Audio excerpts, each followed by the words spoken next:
नमस्कार मु डॉक्टर विश्वजीत नंद urologist andrologist एवं kidney transplant surgeon euro kidney care तरफ आउ गोटे वीडियो समस्ते जानते जे प्रोस्टेट एनलार्जमेंट हेले लोक मेडिसिन खाया पड़े प्राय 20% लोक मेडिसिन खाया पड़े आउ 80% लोक मेडिसिन बिना मेडिसिन भी चलती बिकज आपण मैंने जान रखते प्रोस्टेट एनलार्जमेंट गोटे बयस जनित फिजियोलॉजिकल अकरेन्स माने जार बयस बढ़िबो तार चांस अच्छी धीरे धीरे धीरे धीरे प्रोस्टेट बढ़िबो तेणुक प्रोस्टेट बढ़िबा माने लोक अल्ट्रासाउंड गोटे करेले देखले जे प्रोस्टेट अच्छी 35 ग्राम कौन डॉक्टर सार प्रोस्टेट बढ़ी मेडिसिन देख लिखि दिंतु किंतु मेडिसिन लिखा बेसी आज आम डिस्कसन करवा केतेटा जीवन शैली रे मॉडिफिकेशन जोटा आपन को मेडिसिन न खाइले भी आपन को चलिबो आपण आज मेडिसिन रु बंचंतु जीवन शैली रे परिवर्तन करंतु जेतेबेले दरकार हबो सेतेबेले मेडिसिन खाइबा।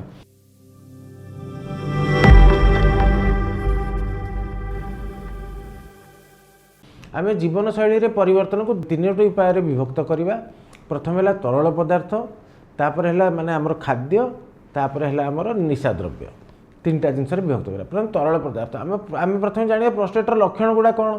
प्रोस्टेट जदि एनलार्जमेंट हम बारंबार परिश्रा हम राति आप बारंबार परिश्रा उठे परिश्रा लगे बहुत जोर लगे अटकई हेनी तेणुक आम कौन कौन कले यही सब सिम्पटम रू मुक्ति पाइबा। प्रथम है आम नॉर्मल फ्लूइड इंटेक बा तरल पदार्थ दिन में आम 1.5 लिटर 2 लिटर अधिका पीवा को अवॉइड करवा।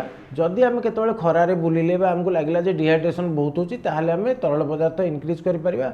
नहले जो मैंने 60-65 वर्ष ऊर्ध्व वयस्क लोक मैंने जो मैंने एथे अफेक्टेड होती से टार्गेट करूँ 1.5 ରୁ 2 लिटर पानी पीबे। 1.5 ରୁ 2 लिटर पानी पीले आमर कौन हम यूरिनरी फ्रिक्वेन्सी कमिज बारंबार परिश्रा हवाटा कमिज दिन में 6-8 थर परिश्रा हवाटा नॉर्मल आप सेतिक थर जीवे। तापर सेकेंड पॉइंट नंबर 2 राति रे शोइबार 2 घंटा 2.5 घंटा आगु पानी बंद।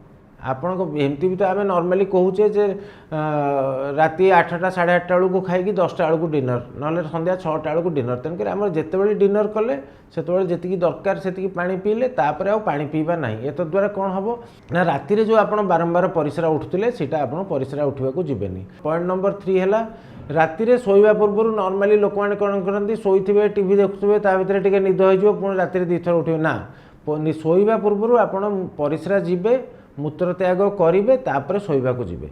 यहाँ है 3 4 जो कौन गोटे लंबा यात्रा रे आप जाऊँगी आप सपोज बस रे जीवे आप बारंबार ओह्ल पारे तेणुक से समय पानी कंट्रोल करेंगे तामें नुहे दिन सारा कम पानी पीबे। आप जो पुणी बस रू ओह्लैले घर को आसिले से पुणी नॉर्मल पानी पीबे।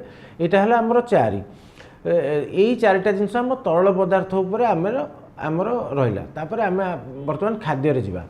खाद्य गले आम सुस्थकर low fat high fibre diet खाइबा। लो फैट माने कौन जो तेल मसला जिनस सब कमेबा। हाई फाइबर माने पनीपरिया शाग इत्यादि अधिका खाइबा।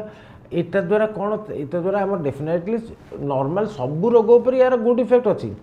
ता संगे मोस्ट इंपोर्टेंट गुड इफेक्ट है यार कॉन्स्टिपेशन उपर कोष्ठकाठिन्य उपर।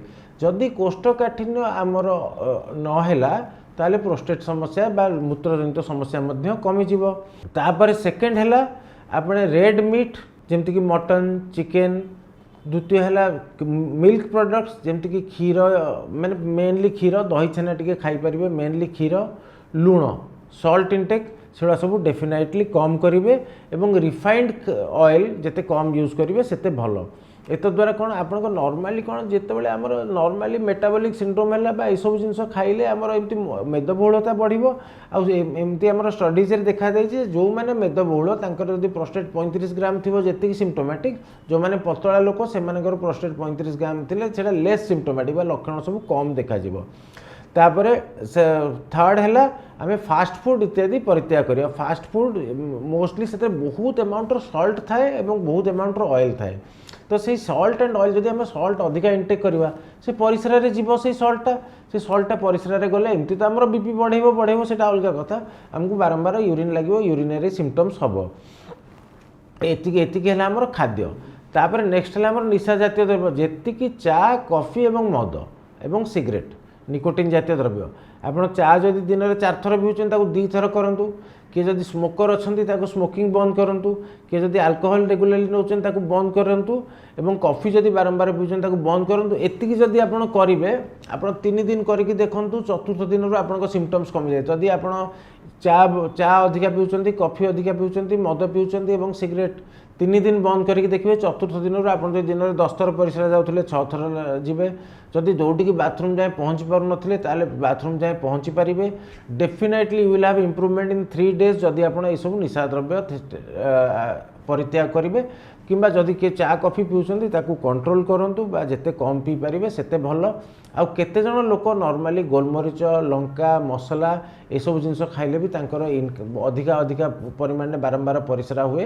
तेणुक सेटा को आम कंट्रोल करने को चेष्टा करिया जो मानकर से असुविधा होची। तेणुक आज आम डिस्कसन कले 10टी पॉइंट जो थे आमर